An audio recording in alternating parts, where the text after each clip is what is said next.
I've come here to smoke cigars and bury bodies. And that was my last cigar. Groovy. So the devs at Fatbot Games sent me a pre-release build for the early access version of Gravelord, coming out on January 22nd, and I want to take a minute to explain why I think Gravelord is such a great game. Like I mentioned in my demo review from a few months back, Gravelord is basically what would happen if you took Quake 1 and ran it through a Spirit Halloween store. The difference between the demo and the current version of Early Access is that the demo only featured 2 maps and a challenge room, while the Early Access version features 8 maps or the entire first episode. Now, Gravelord is great for a lot of reasons, though mainly because it has incredibly fast gameplay. You run around at 60 miles an hour, just like in Quake 1. The maps themselves escalate in ways similar to Doom Eternal, where the further you get into a given level, the more challenging the experience becomes, with you having to prioritize specific enemies in order to survive. Gunplay is very good, and each gun has an alternate fire mode that you can acquire through exploration. And the gore is very well done, as it's basically the same Gibbs system from Quake 1 as well. The sound design is fantastic, because this game is loud, and the soundtrack is extremely metal. They've also introduced something called the Spectral Shovel, and it has a very neat mechanic, which functions kind of like a grappling hook, quickly teleporting you to any blue texture. It's very useful for both vertical traversal and escaping an oncoming horde. It needs to be found in each level, though, as it doesn't persist between them. The roguelike tarot card system is also a fantastic addition to the game, as just when you feel like the gameplay could be a little bit better, like that the gun should have a slightly faster firing rate, sure enough, you find a card that improves fire rate by 30%.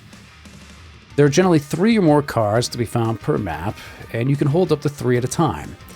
Each allows you to tune the gameplay to your own style, which keeps the game from getting stale.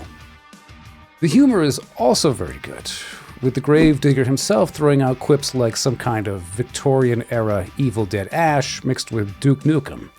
It's not overdone, and only triggers lines of dialogue during certain events, but it adds a lot of personality to the character. And this happens when you hold your farts in. The visual style is also great, with lots of spooky Halloween-themed colors and atmospheres. And the performance is fantastic as well, as I experienced 0 stutters or gameplay bugs of any kind throughout my playthrough. My only complaint is that I had hoped the final boss for the first episode was some kind of giant Lovecraftian monstrosity, similar to the ending of the first episode in Quake 1.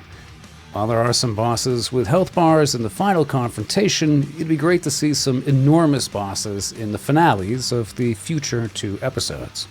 As for a score, I'm going to give the early access version of Gravelord an 8 out of 10. I'll probably bump this up to a 9 out of 10 once all 3 episodes are completed, as this is still just early access and the devs are going to add a lot more over the coming months. Now on that note, I asked the devs about various aspects of what one could expect from early access, from the cost to incremental updates and the general development roadmap, and this is what I learned. So, as I stated previously, Early Access is out on January 22nd, and it'll be on sale and cost less than $20 for the first week after release, and then slightly above $20 thereafter.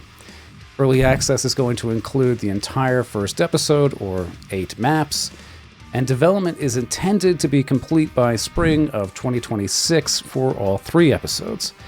So it's a safe expectation to assume that Episode 2 will be completed around Halloween of this year.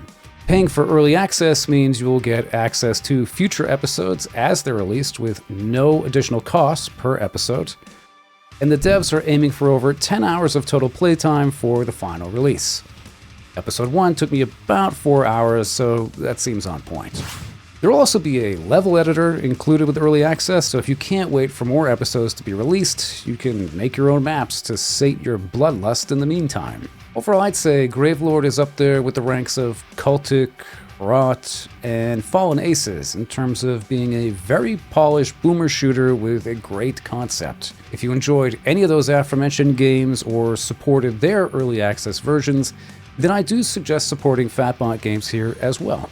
It's understandable to be hesitant whenever a game releases to early access, but in my opinion, these devs have the capability, the talent, and the vision to stick to their development roadmap and release all 3 episodes of Gravelord by spring of next year.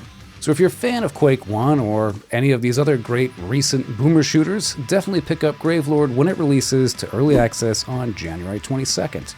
You won't be disappointed. But anyway, that's all I got for this one. Thanks for watching. Now get the hell out of here.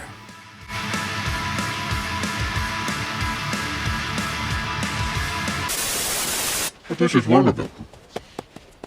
LCF. Who's LCF? Think. Lucifer. Very perceptive of you, senor. Even hell has its heroes.